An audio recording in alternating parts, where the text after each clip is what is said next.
Hello बच्चों, अखिल physics classes में आपका स्वागत है। इसके पहले वाले लेक्चर में हमने absolute refractive index, relative refractive index के बारे में पढ़ा था। इस लेक्चर में हम path of reversibility, relation between absolute refractive index and relative refractive index के बारे में पढ़ेंगे। तो क्या होता है पाथ ऑफ रिवर्सिबिलिटी, आइए देखते हैं। Path of reversibility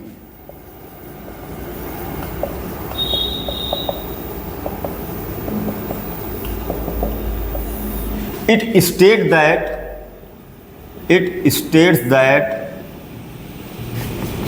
the light will follows same path if the direction of light is reverse। इसका मतलब क्या है? इसका मतलब ये है कि अगर लाइट के डायरेक्शन को रिवर्स कर दिया जाए तो जिस रास्ते से लाइट आया था उसी पे वापस लौट जाएगा। तो आइए समझते हैं क्या है ये। मान लीजिए यहां पर एक रिफ्लेक्टेड सरफेस है, किसी लाइट को इंसिडेंट कराया गया इस सरफेस पे। मान लीजिए नॉर्मल से ये एंगल 30 डिग्री है, ये नॉर्मल है, ये इंसिडेंट रे है, ये एंगल 30 है। तो जब इसका रिफ्लेक्शन होगा तो वो भी 30 पर होगा, क्योंकि लॉ ऑफ रिफ्लेक्शन क्या कहता है कि angle of incidence and angle of reflection should be equal. तो यहाँ पे इसका रिफ्लेक्शन भी 30 डिग्री पे हुआ, ये है रिफ्लेक्टेड रे।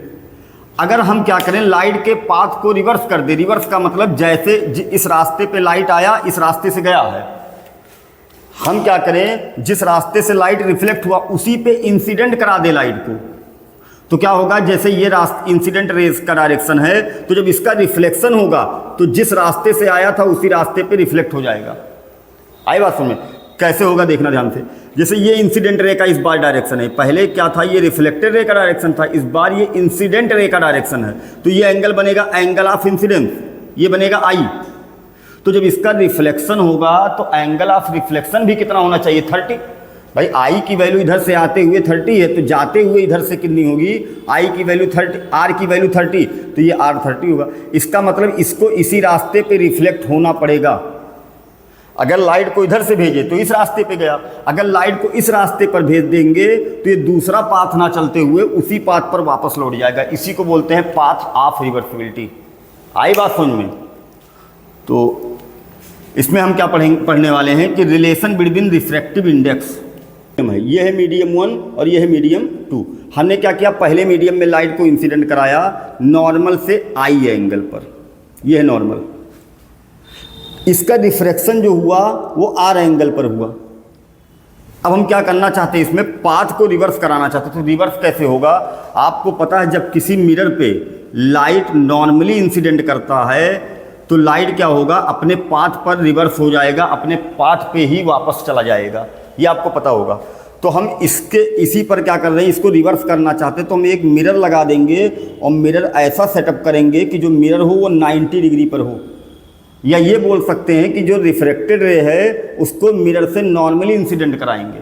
तो जब नॉर्मली इंसिडेंट कराएंगे तब क्या होगा, ये इसी रास्ते पर उसी पाथ पे रिवर्स हो जाएगा। तो ये जब रिवर्स होगा तो यहाँ पर जाकर इंसिडेंट होगा। तो इस बार ये एंगल ऑफ इंसिडेंस का काम करेगा। आई बात समझ में? तो अब जब ये रिफ्रैक्शन होगा ना, तो यहाँ जब इस मीडियम में वापस जाएगा लाइट, तो दूसरा पाथ ना चल के, ये देखना ऐसे भेजे थे लाइट को, ऐसे इंसिडेंट हुआ। तो जब लाइट इधर से चल कर आएगा तो उसी पाथ पर वापस हो जाएगा, दूसरा पाथ नहीं बनाएगा। समझ में आया मतलब? तो पहले से लाइट जब दूसरे में जा रहा है, देखना लाइट जब पहले से दूसरे में जा रहा है तो लिख सकते हैं 1 and 2। 1 and 2 का मतलब क्या लिखा हुआ, पहले से लाइट किस में जा रहा है, दूसरे में। तो लिखेंगे साइन, जो पहले में एंगल बने उसको लिख दो। पहले से लाइट दूसरे में जा रहा है तो जो पहले में एंगल बनेगा यह angle of incidence, divide by लिखेंगे साइन एंगल ऑफ रिफ्रैक्शन। आई बात समझ में? पहले से लाइट दूसरे में जा रहा तो लिखेंगे sign angle of incidence divide by sine angle of refraction. अब देखना इस डायरेक्शन के लिए ये लिख दिए। अब जब लाइट वापस जाएगा उसके लिए कैसे लिखेंगे, लाइट 2 से किस में जा रहा है, 1 में। इस बार लाइट दूसरे से पहले में जा रहा है तो लिखेंगे 2n1। तो दूसरे में से पहले में जब जा रहा है तो इस बार ये एंगल ऑफ इंसिडेंस का काम करेगा। आई बात समझ। इधर से लाइट को भेजे थे तो ये एंगल ऑफ इंसिडेंस का काम कर रहा था, ये एंगल ऑफ रिफ्रैक्शन का काम कर रहा था। इधर से भेजेंगे तो ये एंगल ऑफ इंसिडेंस का काम करेगा और ये किसका काम करेगा, एंगल ऑफ रिफ्रैक्शन का। तो लिखेंगे साइन एंगल ऑफ इंसिडेंस, तो इस बार एंगल ऑफ इंसिडेंस क्या है, आर है, तो आर लिख देंगे, divide by sine angle of refraction, तो एंगल ऑफ रिफ्रैक्शन क्या है, आई है। आई बात समझ में। दूसरे स्लाइड पहले में जा रहा है तो ये एंगल ऑफ इंसिडेंस बनेगा, ये एंगल ऑफ रिफ्रैक्शन बनेगा। तो लिखेंगे 2n1, दूसरे स्लाइड पहले में जा रहा है, sign angle of incidence divide by sine angle of refraction. इसको बोले इक्वेशन नंबर 1, ये है इक्वेशन नंबर 2। अब हम क्या करेंगे, इक्वेशन 1 और इक्वेशन 2 का आपस में मल्टीप्लाई कर देंगे। तो मल्टीप्लाई करने से क्या होगा, 1n2 into 2n1 is equal to, तो मल्टीप्लाई करेंगे तो लेफ्ट हैंड साइड का मल्टीप्लाई लेफ्ट हैंड साइड में कर देंगे और राइट हैंड साइड का मल्टीप्लाई राइट हैंड साइड में कर देंगे। तो यहाँ हो जाएगा 1n2 इंटू 2n1, यहाँ हो जाएगा sine i upon sine r into sine r upon sine i. आई सुन, साइन आई से sine i cancel, sine r से साइन आर कैंसल, तो यहाँ कितना बचेगा 1। तो 1n2 into 2n1 is equal to 1। इसको हटा रहा हूं मैं, तो यहां से क्या लिख सकते हैं, 2n1 is equal to 1 upon 1n2। आई बात समझ में। ये इधर चला जाएगा, ये मल्टीप्लाई में है, इधर चला जाएगा डिवाइड में, तो हो जाएगा 2n1 is equal to 1 upon 1n2। मतलब क्या है कि 1 का रिफ्रैक्टिव इंडेक्स 2 के रिस्पेक्ट में, ये क्या होता, रेसिप्रोकल होता, किसके, दूसरे के रिफ्रैक्टिव इंडेक्स का पहले के रिस्पेक्ट में। मतलब क्या है, जैसे मान लो पहले का रिफ्रैक्टिव इंडेक्स, दूसरे का रिफ्रैक्टिव इंडेक्स पहले के रिस्पेक्ट में मान लो 3 है, तो कोई पूछे 1 का रिफ्रैक्टिव इंडेक्स 2 के रिस्पेक्ट में, तो ये 1/3 हो जाएगा। आया बात समझ में। दूसरे का रिफ्रैक्टिव इंडेक्स मान लो पहले के रिस्पेक्ट में 3 है, तो पहले का रिफ्रैक्टिव इंडेक्स दूसरे के रिस्पेक्ट में कितना हो जाएगा, 1/3। आया समझ में। तो इस कॉन्सेप्ट का जो यूज होता है वो न्यूमेरिकल में होता है। न्यूमेरिकल में कैसे यूज होता है मैं आपको बता रहा हूँ, समझ में आया इतना। तो जैसे मान लो लिखा है refractive index of glass with respect to water, ये होता है 9/8। तो अगर पूछा जाए ग्लास का, वाटर का रिफ्रैक्टिव इंडेक्स ग्लास के रिस्पेक्ट में, तो इसको क्या लिखेंगे, इसका रिवर्स हो जाएगा, रेसिप्रोकल हो जाएगा। अगर इसको चेंज करेंगे, यहाँ ग्लास है यहाँ वाटर, इसको ऐसे करेंगे यहाँ वाटर यहाँ ग्लास, तो ये न्यूमरेटर वाला डिनोमिनेटर में चला जाएगा, डिनोमिनेटर वाला न्यूमरेटर में चला जाएगा, तो ये हो जाएगा 8/9। आया बात समझ में। इसको रिवर्स करेंगे तो ये भी आपस में रिवर्स हो जाएंगे। समझ में आया ये बात। तो ये था पूरा पाथ ऑफ रिवर्सिबिलिटी। मतलब क्या है, सेकंड वाले का रिफ्रैक्टिव इंडेक्स अगर फर्स्ट के रिस्पेक्ट में 2 है, तो फर्स्ट वाले का रिफ्रैक्टिव इंडेक्स सेकंड के रिस्पेक्ट में कितना हो जाएगा, 1/2। आया बात समझ में। तो आगे बढ़ें। तो अगला जो टॉपिक है आपका, वो है रिलेशन बिटवीन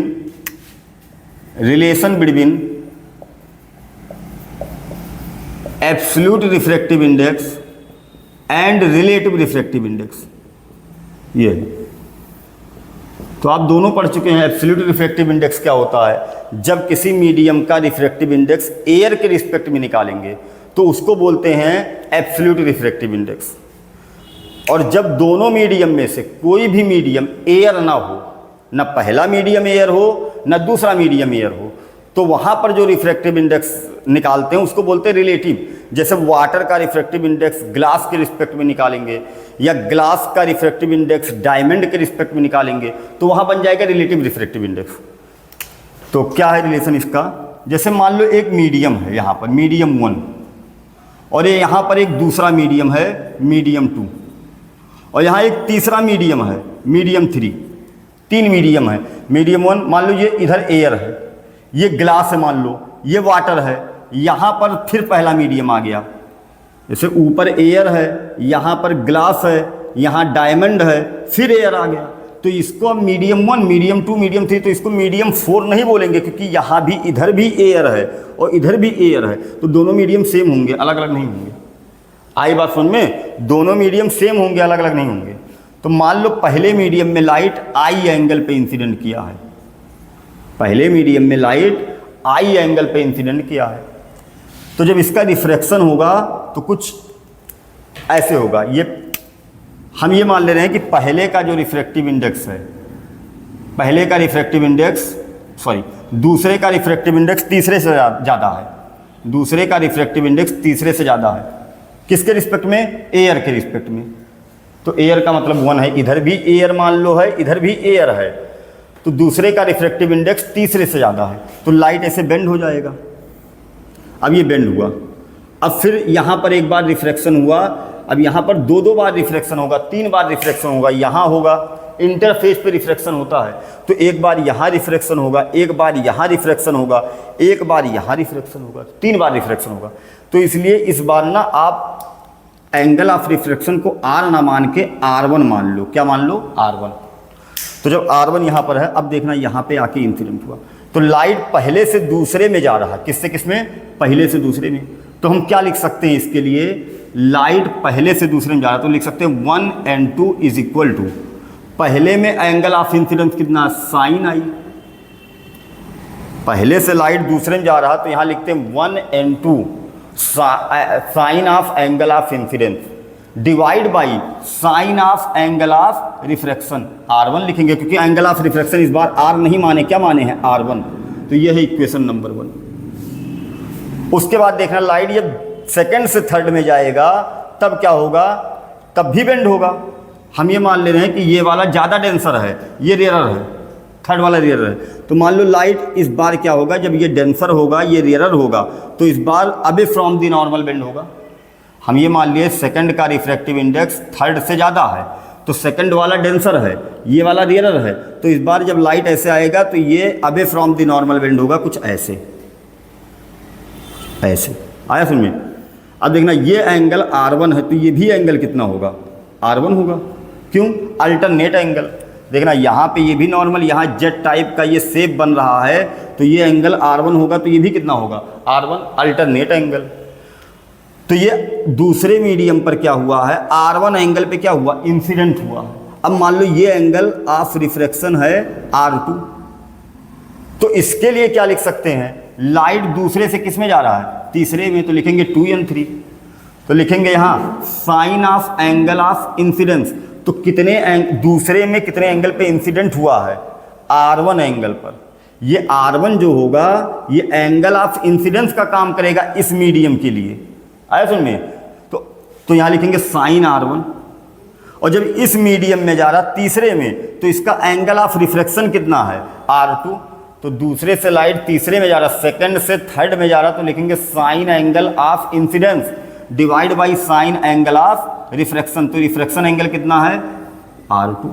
तो R2 लिख दिए। आया समझ? अब लाइट तीसरे से किस में जा रहा है? फिर पहले में जाएगा।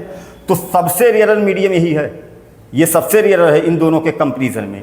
हम ये बोल सकते हैं n2 दूसरे का रिफ्रैक्टिव इंडेक्स पहले से ज़्यादा, दूसरे का रिफ्रैक्टिव इंडेक्स तीसरे से ज़्यादा, और तीसरे का रिफ्रैक्टिव इंडेक्स पहले से ज़्यादा। तो सबसे रेयरर मीडियम ये है।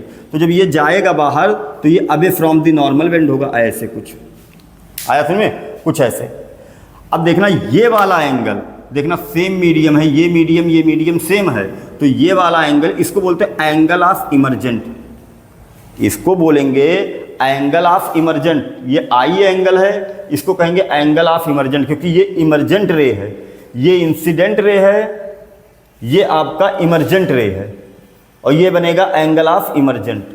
अगर ये जो मीडियम है पैरेलल हैं, ये पैरेलल हैं एक दूसरे के, तो एंगल ऑफ इंसिडेंस और एंगल ऑफ इमर्जेंट आपस में क्या होंगे? इक्वल होंगे। आई बात समझ में? अगर दोनों मीडियम पैरेलल रखे हुए हैं, पैरेलल का मतलब ऐसे ग्लास एक पैरेलल रखा हुआ है, डायमंड रखा हुआ है पैरेलल, तो जो आई एंगल और ई एंगल आपस में इक्वल होंगे। Angle of emergent, angle of incidence आपस में क्या होंगे? इक्वल। समझ में आई इतना बात? तो यहाँ से क्या लिख सकते हैं? देखना लाइट तीसरे से फिर किस में जा रहा? पहले में, तो लिखेंगे 3n1, तीसरे से जा रहा पहले में, तो तीसरे में क्या अच्छा एंगल ऑफ इंसिडेंस कितना होगा जी? यहाँ पर भी रिफ्रैक्शन हुआ, तो इस रिफ्रैक्शन के लिए एंगल ऑफ इंसिडेंस कितना होगा? ये R2 है तो ये भी R2 होगा। क्यों? Alternate angle. तो इस बार इस मीडियम से इस मीडियम में लाइट जा रहा है, तो एंगल ऑफ इंसिडेंस कितना होगा? R2 है, तो यहाँ लिखेंगे लाइट तीसरे से फर्स्ट में जा रहा है, angle of incidence sign R2। समझ में आया कुछ? Sine of angle of incidence लिखते हैं, और फिर एंगल ऑफ रिफ्लेक्शन, तो एंगल ऑफ रिफ्लेक्शन कितना लिखेंगे? Sine e. आया समझ में? ये इक्वेशन नंबर 3। ये समझ में आया कि नहीं तीनों बात बेटा? देखो लाइट, फिर से एक बार बता दे रहा हूँ, लाइट पहले से सेकंड में गया तो ये एंगल ऑफ इंसिडेंस का काम करेगा, ये एंगल ऑफ रिफ्लेक्शन का काम करेगा। तो लिख सकते हैं 1n2 is equal to sine angle of incidence divide by sine angle of reflection. समझ में आया? अब देखना, दूसरे से लाइट तीसरे में जा रहा है, तब क्या लिखेंगे? दूसरे से सेकंड से थर्ड में जा रहा है, तो सेकंड से जब थर्ड में जाएगा तो ये एंगल ऑफ इंसिडेंस का काम करेगा और ये एंगल ऑफ रिफ्लेक्शन का काम करेगा। तो लिख सकते हैं sign angle of incidence divide by sine angle of reflection. उसके बाद जब लाइट तीसरे से पहले में जाएगा तो ये आपका इंसिडेंस एंगल का काम करेगा और ये रिफ्लेक्शन एंगल का काम करेगा। तो थर्ड से फर्स्ट में जब जा रहा तो लिख सकते हैं sine of angle of incidence divide by sine of angle of reflection. तो यहां से क्या कर सकते हैं? अब हम इक्वेशन 1, इक्वेशन 2 और इक्वेशन 3 को आपस में मल्टीप्लाई कर दे रहे हैं। Equation 1 into equation 2 into equation 3 को आपस में क्या कर दे रहे हैं? मल्टीप्लाई। तो मल्टीप्लाई करेंगे तो लेफ्ट हैंड साइड का मल्टीप्लाई लेफ्ट हैंड साइड में होगा, राइट हैंड साइड का मल्टीप्लाई राइट हैंड साइड में होगा।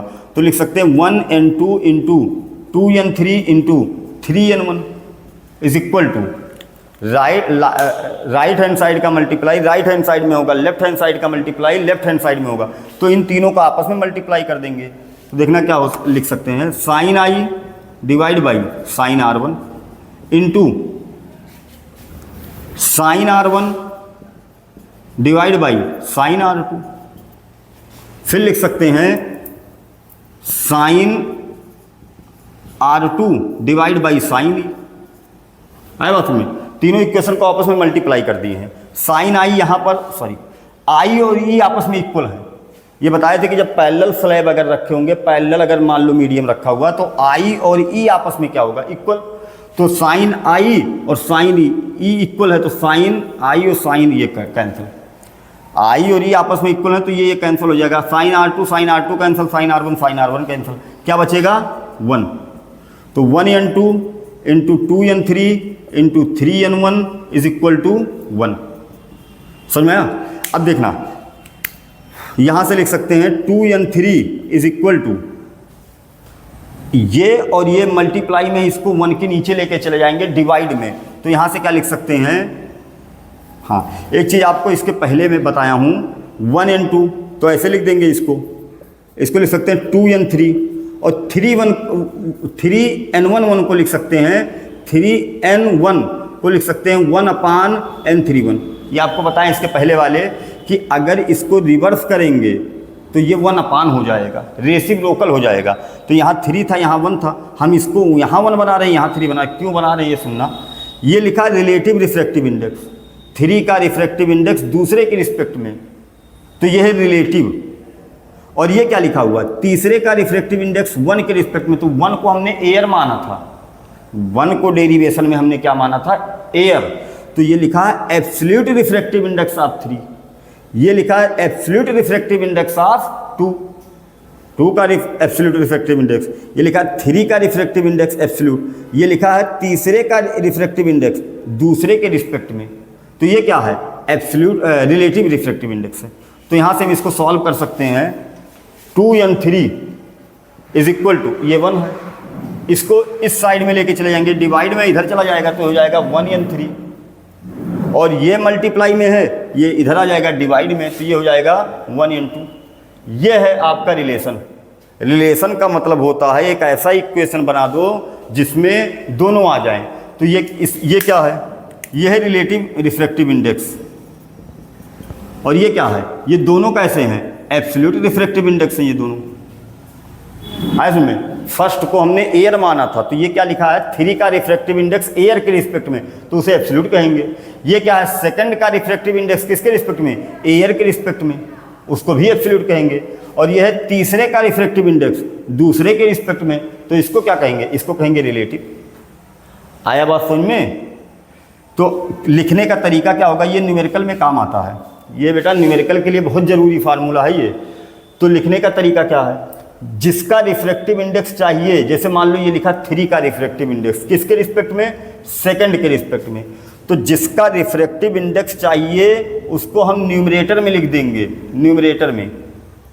3 का रिफ्रैक्टिव इंडेक्स चाहिए, किसके रिस्पेक्ट में? सेकंड के रिस्पेक्ट में।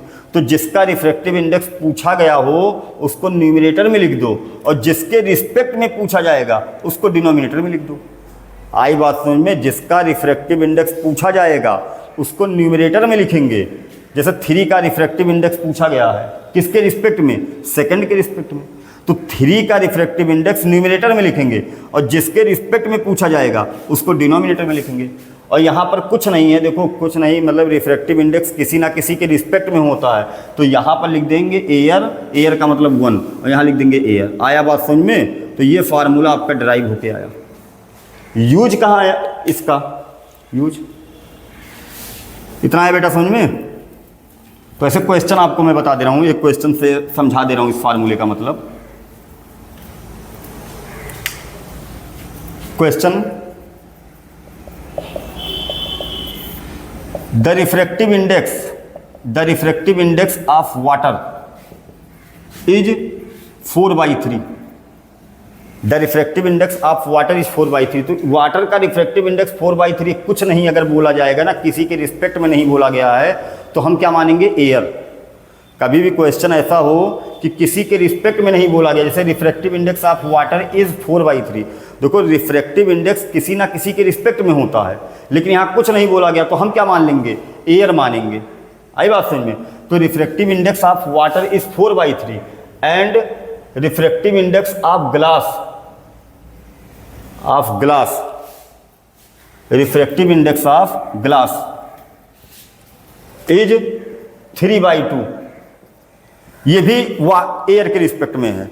देखो रिफ्रैक्टिव इंडेक्स किसी ना किसी के रिस्पेक्ट में होता है, अगर कुछ नहीं बोला गया तो समझो एयर है पहला मीडियम। वो एब्सोल्यूट रिफ्रैक्टिव इंडेक्स दिया, समझो ये एब्सोल्यूट दिया है, किसके रिस्पेक्ट में? एयर के रिस्पेक्ट में।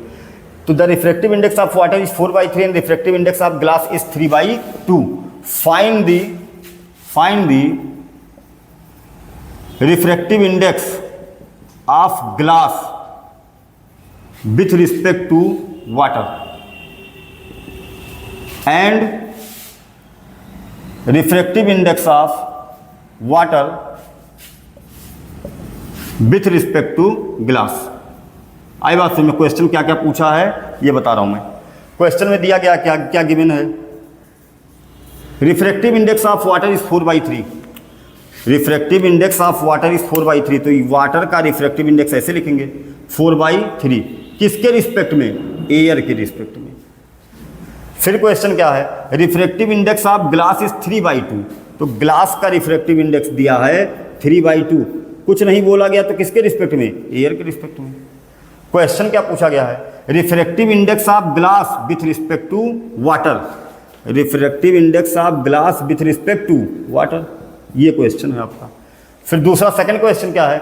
Refractive index of water with respect to glass, refractive index of water with respect to glass, ये क्वेश्चन आपका आया समझ में? तो सॉल्व कैसे करें सुनना आप। Refractive index of glass with respect to water, तो इसके पहले जो अभी डेरिवेशन जस्ट कराए हैं उसमें क्या कहे थे? जिसका रिफ्रैक्टिव इंडेक्स, इस बार रिफ्रैक्टिव इंडेक्स से रिलेशन देखना, एब्सोल्यूट दिया है, ये है एब्सोल्यूट, ये भी क्या है? एब्सोल्यूट रिफ्रैक्टिव इंडेक्स, ये भी एब्सोल्यूट रिफ्रैक्टिव इंडेक्स। ये क्या है? रिलेटिव, ये भी क्या है? Relative refractive index. तो इस बार एब्सोल्यूट दिया है, रिलेटिव पूछा है, या रिलेटिव देगा एब्सोल्यूट पूछेगा। तो हम जो अभी फार्मूला अभी जो डिराइव किए हैं, जो रिलेशन अभी सॉल्व किए हैं, उसी से हम करेंगे इसको। तो देखना कैसे। ग्लास का रिफ्रैक्टिव इंडेक्स पूछा गया वाटर के रिस्पेक्ट में, तो जिसका रिफ्रैक्टिव इंडेक्स पूछा गया उसको ऊपर लिख देंगे न्यूमरेटर में, और जिसके रिस्पेक्ट में पूछा गया है उसको कहाँ लिख देंगे? डिनोमिनेटर में। और यहाँ कुछ नहीं लिखा है तो क्या लिख देंगे? Air, air. आया बात समझ में? ग्लास का रिफ्रैक्टिव इंडेक्स पूछा गया है वाटर के रिस्पेक्ट में, तो जिसका रिफ्रैक्टिव इंडेक्स पूछा जाएगा उसको हम क्या करेंगे? न्यूमरेटर में लिख देंगे, और जिसके रिस्पेक्ट में पूछेंगे उसको डिनोमिनेटर में। और यहाँ क्या लिख देंगे? Air, air. तो ये ग्लास का रिफ्रैक्टिव इंडेक्स कितना है? 3/2। कितना है? 3/2। वाटर का रिफ्रैक्टिव इंडेक्स कितना है? वाटर का रिफ्रैक्टिव इंडेक्स ये आपका वाटर का 4/3। आई बात समझ में? अब ये यहाँ चला जाएगा, ये इसके साथ चला जाएगा, तो क्या हो जाएगा, ग्लास का रिफ्रैक्टिव इंडेक्स वाटर के रिस्पेक्ट में ये ऊपर जाएगा तो 3 और 3 9 हो जाएगा, 3 × 3, और ये इसके साथ मल्टीप्लाई हो जाएगा तो क्या हो जाएगा 8। तो ये है आपका आंसर। आया इसमें? ग्लास का रिफ्रैक्टिव इंडेक्स वाटर के रिस्पेक्ट में 9/8। तो ये है रिलेटिव रिफ्रैक्टिव इंडेक्स, ये है एब्सोल्यूट। तो इस रिलेशन से हम इसको सॉल्व करेंगे। अब पूछा गया है वाटर का रिफ्रैक्टिव इंडेक्स ग्लास के रिस्पेक्ट में, तो आपको बताए थे जब इसको रिवर्स करेंगे, रिवर्स का मतलब ग्लास यहाँ पर है, वाटर यहाँ पर है, इसको इधर लेके जाएंगे, ये क्या है, इसका मतलब है वाटर का रिफ्रैक्टिव इंडेक्स ग्लास के रिस्पेक्ट में। तो हम क्या करेंगे, जब इसको ऐसे चेंज करेंगे, ऐसे करेंगे, ये रिवर्स होगा, तो ये भी रेसिप्रोकल हो जाएगा, न्यूमरेटर वाला डिनोमिनेटर में, डिनोमिनेटर वाला न्यूमरेटर में। तो यहाँ ऊपर 8 हो जाएगा, नीचे 9 हो जाएगा। ये आंसर है, इसकी कोई यूनिट नहीं होती। तो आया बेटा पूरा समझ में ये कॉन्सेप्ट? तो न्यूमेरिकल पर्पज से ये बहुत इंपॉर्टेंट हेडिंग था।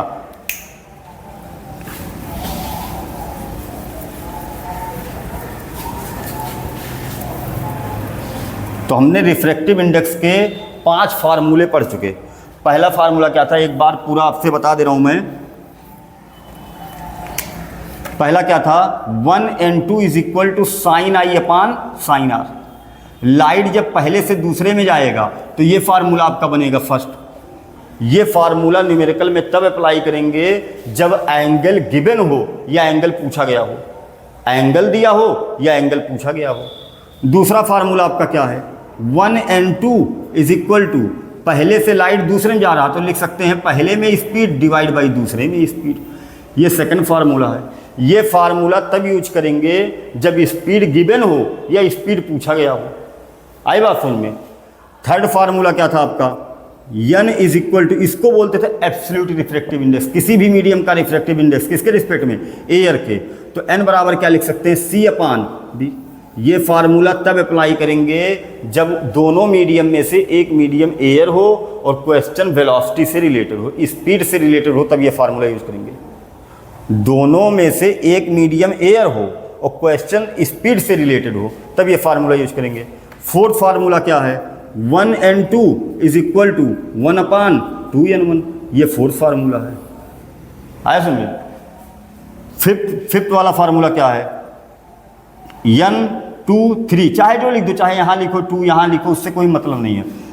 यहाँ देखना लिखा गया दूसरे का रिफ्रैक्टिव इंडेक्स किसके रिस्पेक्ट में, तीसरे के।